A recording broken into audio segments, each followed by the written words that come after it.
어떤 경험을 가지고 있느냐에 따라서 똑같은 상황을 만나도 해석하는 방법이 달라집니다. 우리에게는 진리의 렌즈가 되시는 하나님의 시선이 필요합니다. 하나님의 시선으로 우리의 삶을 이해하고 바라보고 해석하는 능력이 필요합니다.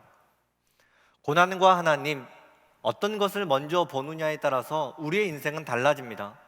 고난에 우리의 마음을 빼앗기게 되면 두려움이 우리 마음을 장악해버립니다. 그러나 하나님의 시선을 가지고 고난을 바라보면 담대함이 생깁니다. 하나님이 우리를 책임져 주실 것을 믿기 때문에 두렵지 않습니다. 넉넉히 세상을 승리할 수 있는 하나님의 사람으로 일어설 수 있습니다. 믿음은 하나님의 시선으로 우리의 인생을 읽어내는 능력입니다.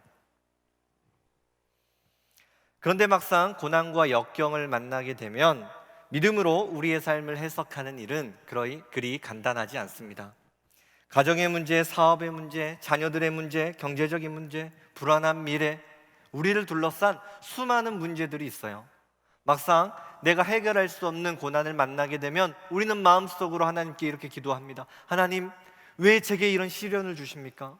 왜 제 기도를 빨리 응답해 주시지 않습니까? 오늘 본문에 나오는 하박국도 마찬가지입니다. 하박국이 활동했던 시대는 남유다 여호야김이 활동했던 시대인데 그는 정말로 패역한 왕이었습니다. 예레미야 36장 23절을 보면 왕실에서 하나님의 말씀을 낭독할 때 칼로 베어서 그것을 화롯불에 태웠다고 성경에 기록되어 있습니다. 하나님의 말씀을 멸시한 왕과 유다 백성을 하나님이 심판하십니다. 바벨론 느부갓네살 왕이 공격을 해서 유다 왕과 백성을 포로로 끌고 가죠. 이때 함께 끌려간 사람이 다니엘입니다. 이렇게 해서 남유다 왕국의 비극적인 1차 바벨론 포로 시대가 시작됩니다. 이것이 바로 하박국이 경험하고 있었던 민족의 아픔입니다. 남유다는 하나님의 선민이고 바벨론은 그 당시 악을 대표하는 나라였습니다. 그런데 어떻게 악을 상징하는 바벨론이 하나님의 선민을 공격하고 포로로 끌고 갈 수 있는지 하박국은 도무지 이해할 수 없었어요. 그래서 본문 2절과 13절을 통해 부르짖습니다. 여호와여, 내가 부르짖어도 주께서 듣지 아니하시니 어느 때까지리이까? 악인이 자기보다 의로운 사람을 삼키는데도 잠잠하시나이까? 우리의 신앙생활 가운데 가장 힘든 것 중 한 가지는 하나님의 공의가 이해되지 않는 순간입니다. 하나님 말씀 붙잡고 살아가고 있는데 인생의 어려움을 만나요. 그래도 어떡하든지 믿음 붙들고 그 사역의 자리를, 사명의 자리를 감당하고 나가는데 문제가 더욱 상황이 어려워져 갑니다. 교회를 다니지 않는 사람들이 잘 사는 것 같고 형통하게 사는 모습을 지켜봐야 되는 때가 있죠. 그런 순간이 되면 정말로 하나님이 나를 사랑하시나? 나를 지켜주시나? 우리와 함께 하시는 것이 맞나? 하나님의 사랑마저 의심되어지는 그런 순간들을 맞게 됩니다. 저 역시 이런 의심이 있었습니다. 그런데 이러한 의심이 하나님을 향한 절대적인 믿음의 확신으로 바뀌게 된 드라마의 한 클립을 보게 되었는데요, 2년 전에 종영된 눈이 부시게라고 하는 드라마입니다. 알츠하이머병에 걸린 어머니를 찾기 위해 눈이 내리는 날 다리가 불편한 아들은 막 눈길을 헤매고 다닙니다. 눈을 쓸고 있는 어머니를 발견하고 나서 안도하지만 동시에 짜증이 나서 막 어머니께 화를 내지요. 그러다가 다리가 불편한 자신을 위해 어머니께서 눈을 쓸어주셨다는 사실을 알게 되는데요, 이제 준비된 영상 함께 보겠습니다.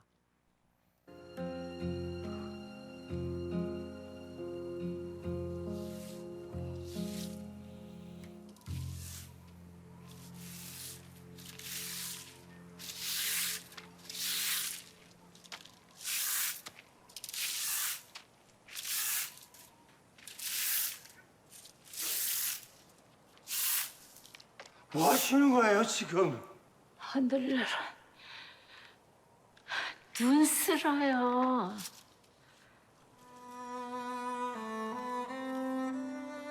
눈이 오잖아요. 우리 아들이 다리가 불편해서 학교 가야 되는데 눈이 오면 미끄러워서.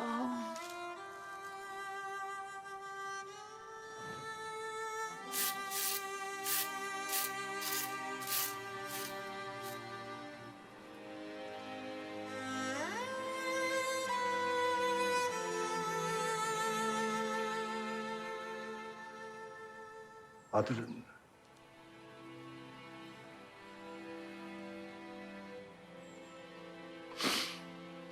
몰라요, 그거. 몰라도 돼요. 우리 아들만 안 미끄러지면 돼요. 이제 그만 쓰셔도 돼요. 아니에요. 눈이 계속 오잖아요.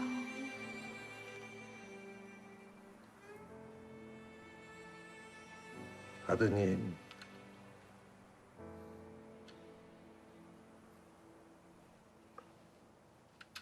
한 번도 안 넘어졌대요.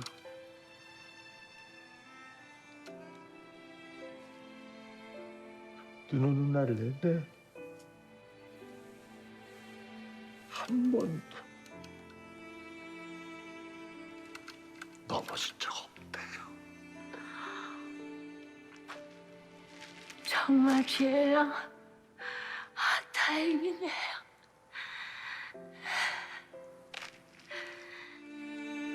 여보, 엄마였어.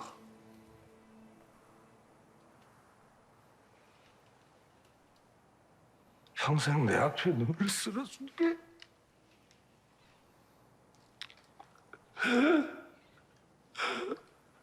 엄마였어.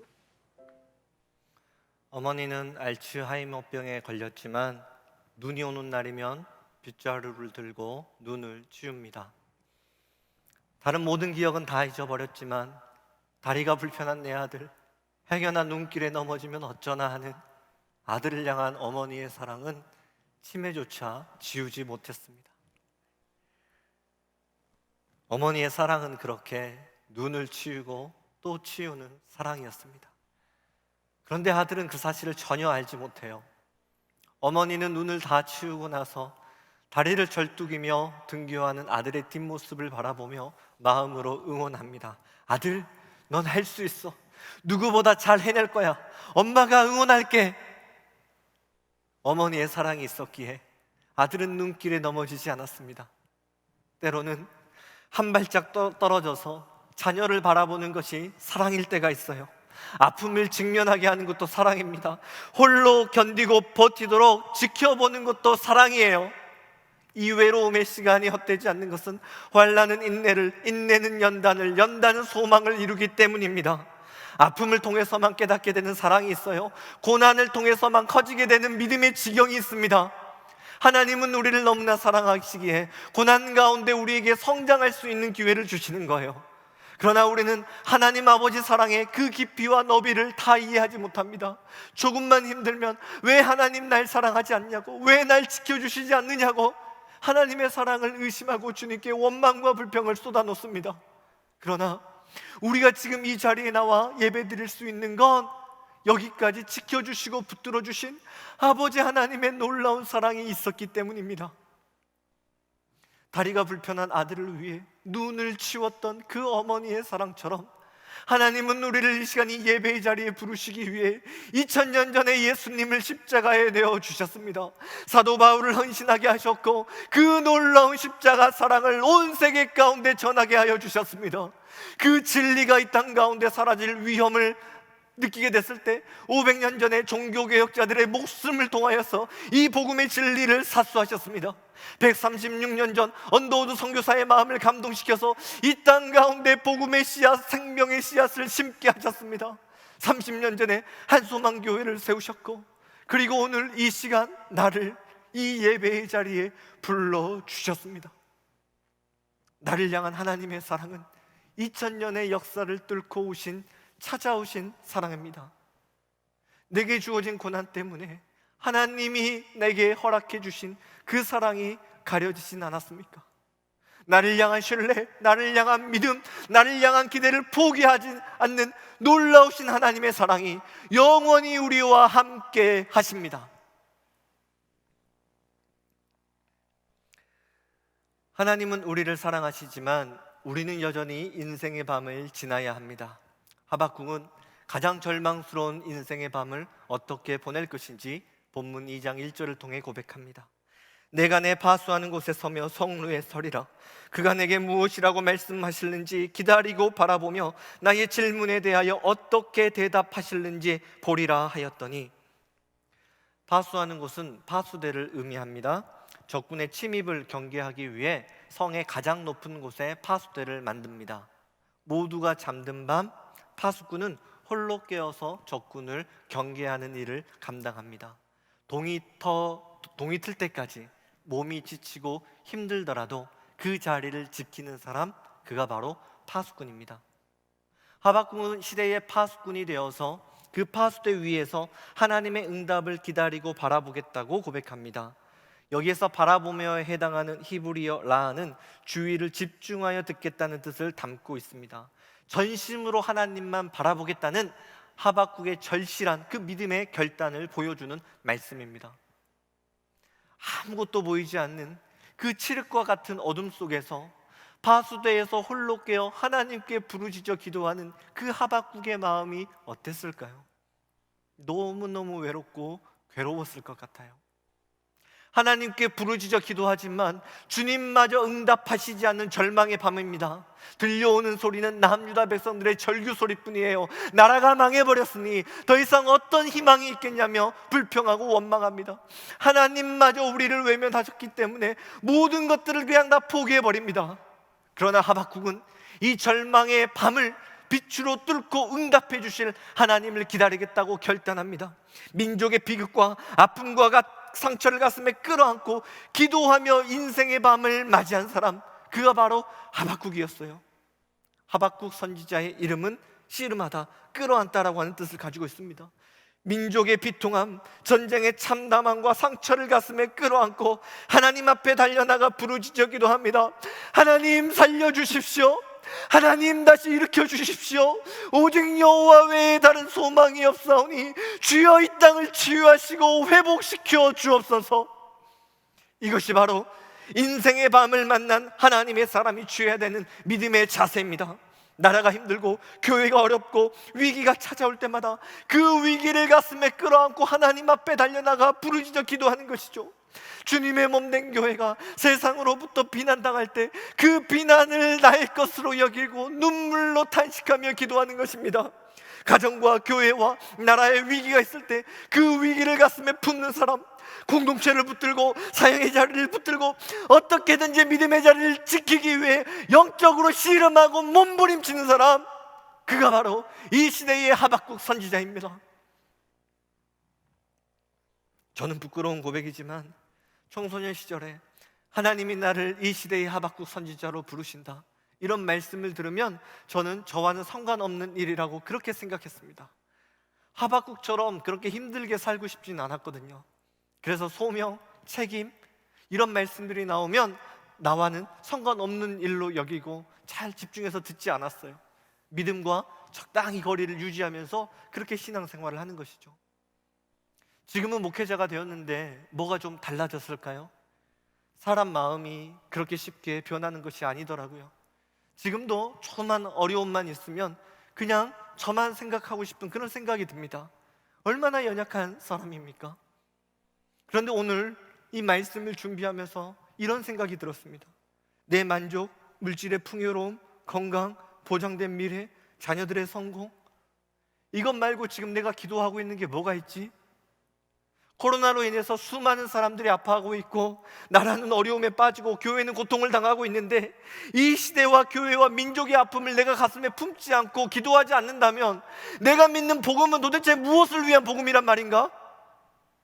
복음은 나의 만족을 채워주는 부적이 아니에요. 복음은 세상을 향한 하나님의 부르심입니다. 그리스도인은 하늘의 부르심에 반응하고 응답하는 사람이에요. 세상을 치유하기 위해 시대적인 책임과 사명을 끌어안고 사는 사람, 그가 바로 크리스찬입니다.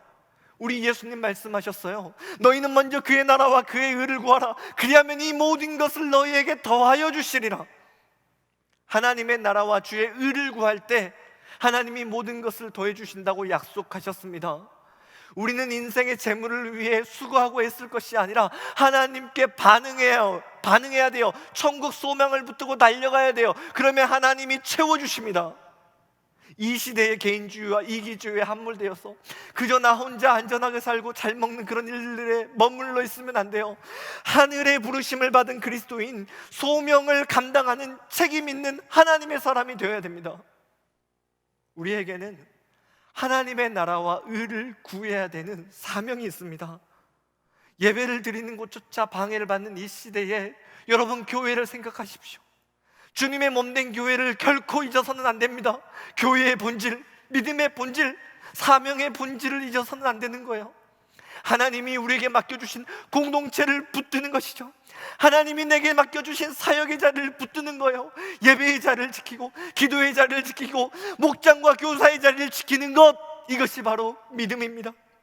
나라와 교회와 공동체를 가슴에 끌어안고, 하나님 다시 한번 회복시켜 주옵소서, 다시 한번 부흥케 하여 주옵소서, 하나님의 군대로 일어서게 하여 주옵소서.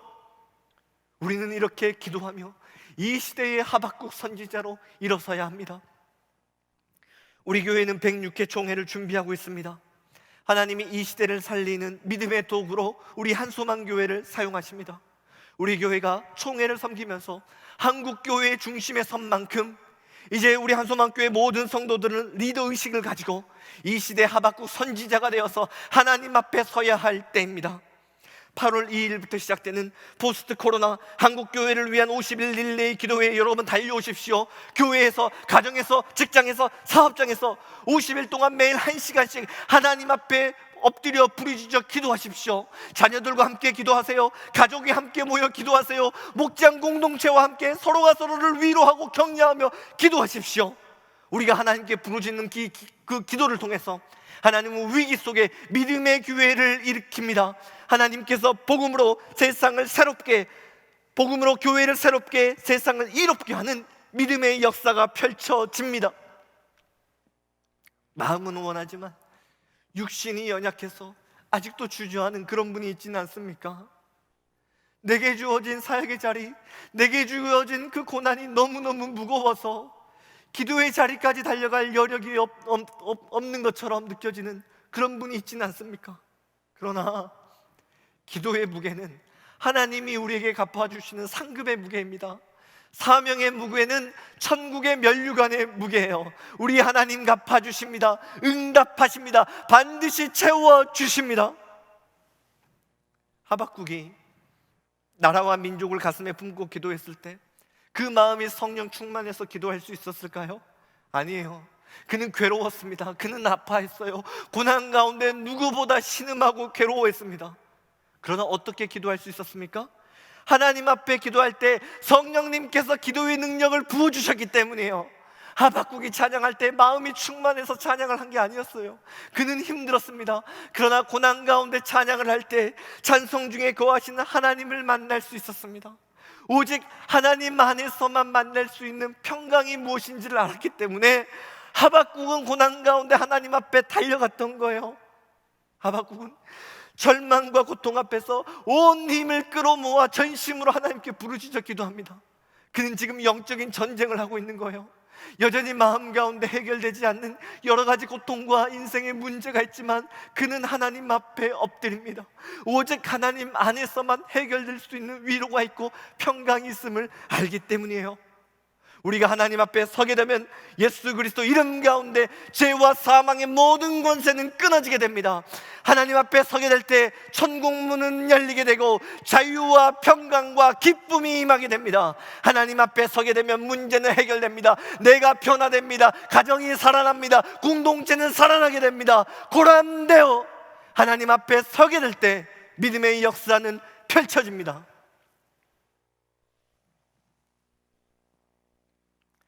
이제 하나님은 고난 중에 믿음의 역사를 일으키기 위해 우리에게 첫 번째 미션을 주십니다. 본문 2절입니다. 너는 이 묵시를 기록하여 판에 명백히 새기되 달려가면서도 읽을 수 있게 하라. 묵시는 하나님의 말씀입니다. 하나님 말씀을 판에 새기라는 것은 말씀을 마음 깊이 새겨야 된다는 의미죠. 또 달려가면서도 말씀을 읽으라는 것은 언제 어디서나 하나님의 말씀을 붙들고 살아야 된다는 뜻입니다. 하나님의 말씀은 믿음의 역사를 일으킵니다. 저는 동물 중에서 사자를 좋아하는데요. 사자가 어흥 하고 부르짖으면 모든 동물이 다 도망갑니다. 동물의 왕으로서의 그 모습이 멋져 보이는 거죠. 그런 당당한 사자의 모습이 보고 싶을 때면 아이들과 함께 동물원에 가는데요. 우리 안에 갇혀 있는 사자는 늘 잠에 취해 있습니다. 그냥 널브러져 있고 모든 걸 다 귀찮아해요. 언젠가 내셔널 지오그래픽에서 다큐멘터리를 보는데 사자가 나왔어요. 또 초원에서 낮잠을 자고 있더라고요. 그런데 그 앞을 지나가던 독사가 사자의 발을 물었습니다. 독이 퍼지면 죽게 될 텐데 이런 생각을 하는데 사자가 일어나서 흐르는 강물을 찾아갑니다. 뱀에게 물린 발을 강물에 담그자 그 상처를 통해서 피가 빠져나가면서 몸 안에 있는 독성이 같이 빠져나가게 되는 거죠. 그런데 이 일은 사자에게 너무나 혹독한 고통입니다. 독이 완전히 빠지기까지 3일이 걸리는데요. 그 시간 동안 사자는 먹지도 않고 마시지도 않습니다. 딱 한 번 사냥할 수 있는 그 에너지만 남겨놓고 모든 것을 강물에 다 흘려 보내게 되는 거죠. 사자의 체중이 급격하게 줄게 되고 사자는 급기야 죽음의 고비를 맞이합니다.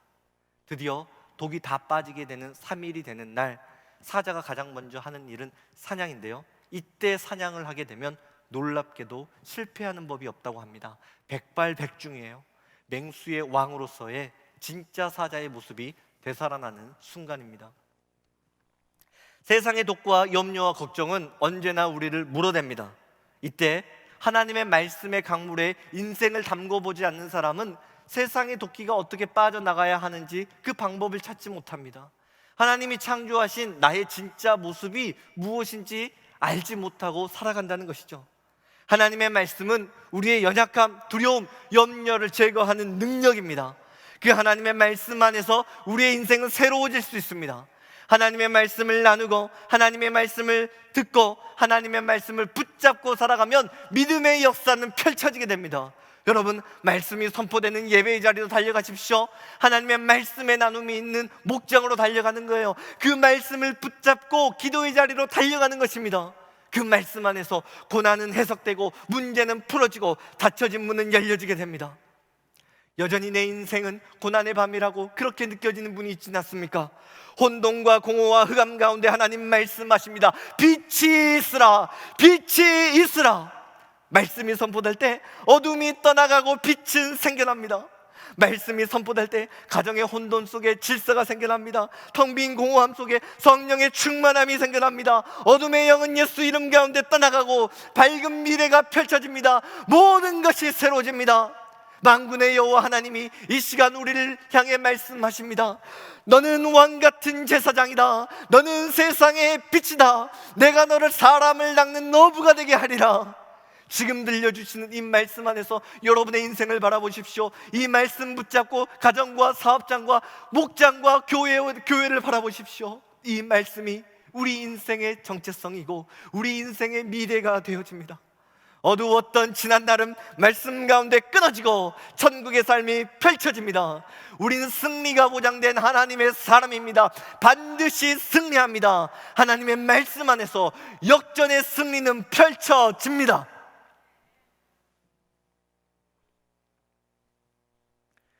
하나님은 고난 가운데 역전의 승리를 주시기 위한 두 번째 미션을 주십니다. 본문 3절이에요.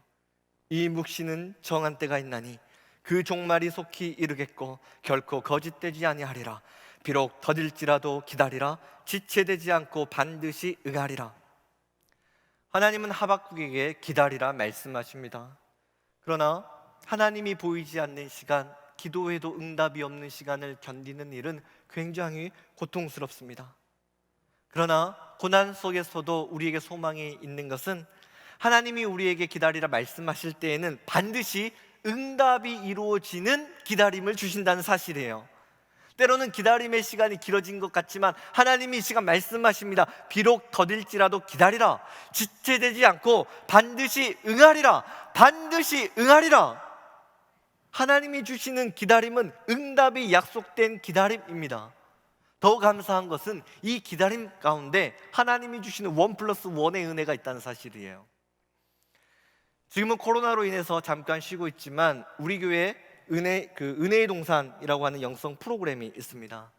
은혜의 동산이 시작되면 저도 3일 정도 집을 비우는데요, 수련회가 끝나고 집에 갔더니 저희 딸이 아빠 하면서 뛰어오더라고요. 그래서 저도 혜림아 하면서 달려가서 아이를 꼭 안아줬습니다. 그러다 내심 3일 동안 아빠를 보지 못한 게 서운해서 그런지 고개를 휙 돌리면서 은혜의 동산이나 가! 그러고 방문을 쾅 닫고 집으로 들어가 버리더라고요. 아빠랑 함께 있고 싶었는데 아빠가 보이지 않았다는 거죠. 하지만 제가 3일 동안 아이의 눈에 보이지 않았다고 해서 제가 가정을 외면하거나 딸을 잊어버렸던 것은 아니에요. 아이의 눈에 보이지 않았던 그 3일은 물론 제가 하나님의 영광을 위해 사역을 하지만 동시에 제 가정을 위해서, 자녀들을 위해서 최선을 다해 일하고 있었던 시간입니다. 좀 이런 것들을 아이에게 설명해 주고 싶었어요. 그래서 똑똑 방문을 두드리고 들어가서 이야기를 했거든요. 아빠가 자기를 잊어버린 것 같아가지고 너무너무 서운했대요. 그러면서도 3일 동안 아빠가 너무너무 보고 싶었다며 서럽게 엉엉 우는 거예요. 그래서 제가 그 아이에게 혜림아, 몸이 커가면서 마음도 함께 커가는 거야. 마음이 커가는 시간 속에 기다림의 시간이 있다. 이 기다림을 통해서 아빠에 대한 사랑, 아빠에 대한 그리움, 아빠의 소중함을 알게 되잖아. 하나님은 이 기다림의 시간을 통해서 우리 인생에 정말로 소중한 것이 무엇인지 알게 해주는 분이야. 이렇게 우리 몸과 마음이 하나님 안에서 건강하게 자라나게 되는 거다. 그러며 아이를 안고 축복 기도를 해주었습니다. 누가복음 15장을 보면 집 나간 아들을 기다리는 하나님의 마음이 기록되어 있죠. 우리 하나님은 능력이 아주 많은 분이기 때문에 강제적으로 아들을 돌아오게 할 수도 있습니다. 그러나 강압적으로 돌아오게 하는 건 인격적인 사랑이 아니에요. 진정한 사랑은 아버지의 마음, 아버지의 사랑, 그것을 깨닫고 아들이 스스로 돌아오는 것이죠. 그래서 하나님은 기다리고 또 기다리십니다. 왜 우리가 기다려야 합니까? 하나님께서 기다리시는 분이기 때문에 그래요. 우리는 기다림을 통해 하나님이 어떤 분이신지를 알게 됩니다. 기다림을 통해 하나님의 마음을 알죠. 기다림을 통해 하나님의 인내를 배웁니다. 기다림을 통해 하나님의 사랑을 배우게 돼요. 고난 중에 아무리 기다려도 주님이 응답하시지 않습니까? 응답이 지연된다고 해서 하나님이 나를 외면하신 것이 아닙니다. 하나님께서 나의 고통을 멀리하신 것도 아니에요. 오히려 고난 속에 찾아오는 하나님이 주시는 기다림의 시간은 하나님이 나를 위해 가장 열심히 일하고 계시는 시간입니다. 하나님이 나의 성품을 다듬으시고 나를 성장시키는 시간입니다. 하나님이 주시는 기다림은 우리의 존재를 변화시킵니다. 세상이 감당할 수 없는 하나님의 사람으로 우리를 일으켜 세웁니다. 이제 하나님은 최후의 승리를 주시기 위해 마지막 세 번째 미션을 주십니다. 본문 4절이에요. 의인은 그의 믿음으로 말미암아 살리라.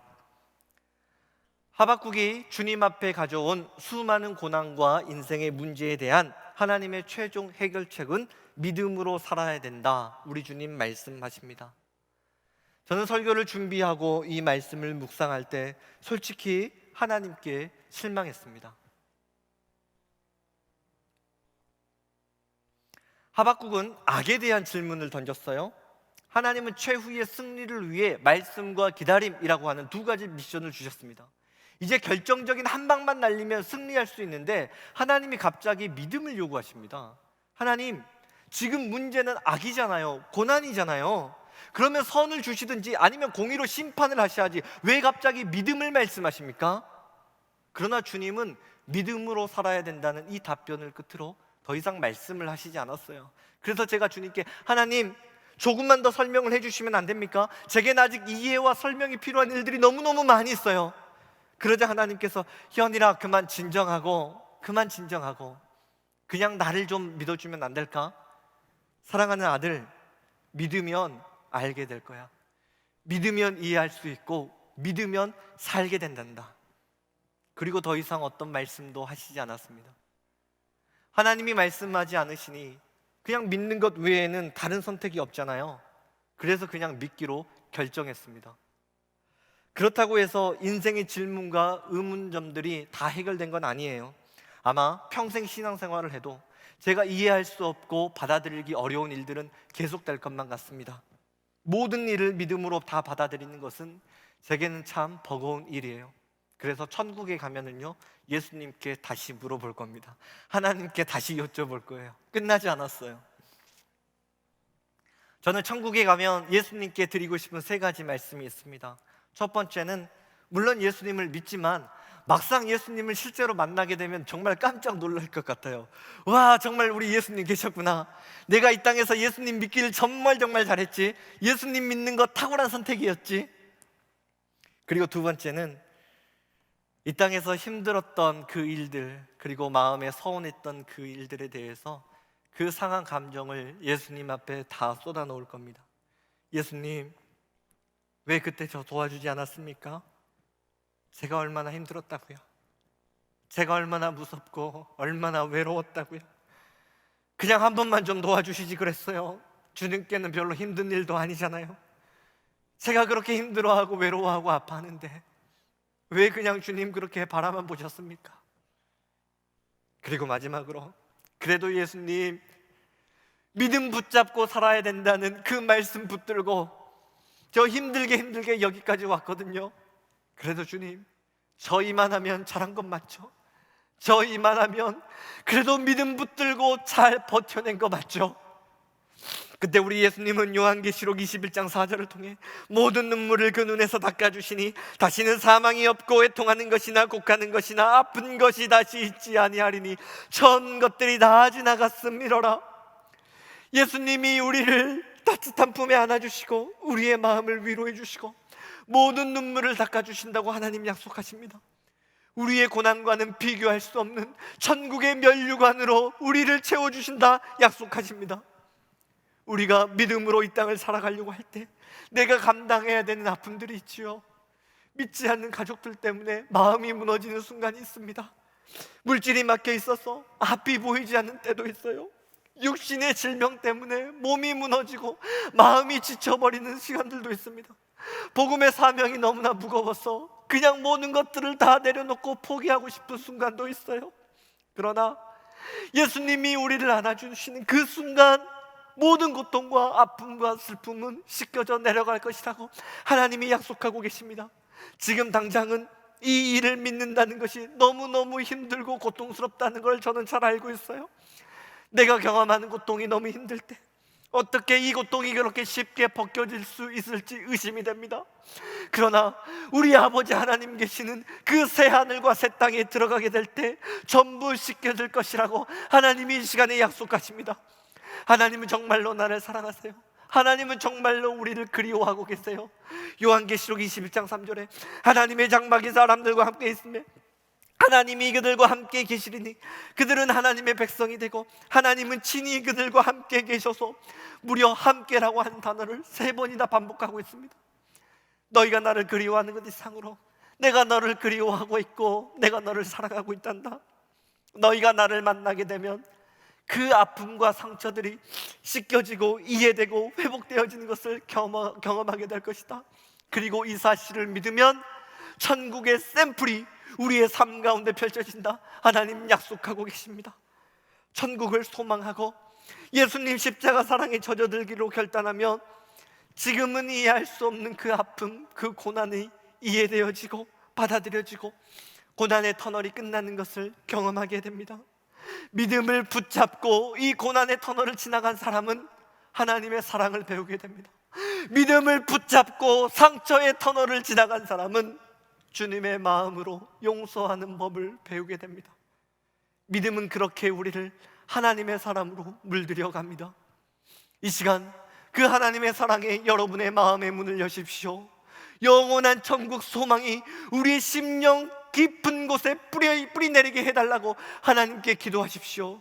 그러면 성경에 기록된 약속대로 하나님은 여러분의 하나님이 될 것이요 여러분은 하나님의 백성이 됩니다. 그 영광스러운 순간을 위해 하나님 말씀하십니다. 오직 의인은 믿음으로 말미암아 살리라. 오직 의인은 믿음으로 말미암아 살리라. 기도하겠습니다. 오직 의인은 믿음으로 말미암아 살리라 말씀하신 하나님, 인생의 고난과 슬픔이 몰려올 때 우리를 향해 열려있는 영광스러운 천국 소망 보게 하시니 감사합니다. 그 천국 소망 붙들고 고난 중에서도 믿음으로 승리하는 삶을 살게 하여 주옵소서. 말씀 붙잡고 살아갈 때 하나님이 열어주시는 놀라운 축복을 만나게 하옵소서. 응답을 기다리는 시간 속에 하나님의 사람으로 다듬어지고 성장하게 하옵소서. 믿음 붙잡고 살아갈 때 천국 문이 열리게 하시고 놀라우신 하나님의 영광이 우리의 삶을 뒤덮는 은혜를 누리게 하여 주옵소서. 믿음으로 고난을 정복하고 하나님의 승리를 선포하는 세대, 믿음으로 세상을 일으키는 세대, 주여 우리를 이 시대 하박국 선지자로 세우시고 하나님의 부흥의 은혜를 부어 주옵소서. 그렇게 역사하실 능력의 하나님 감사하며 이 모든 말씀 예수님 이름으로 기도드립니다. 아멘.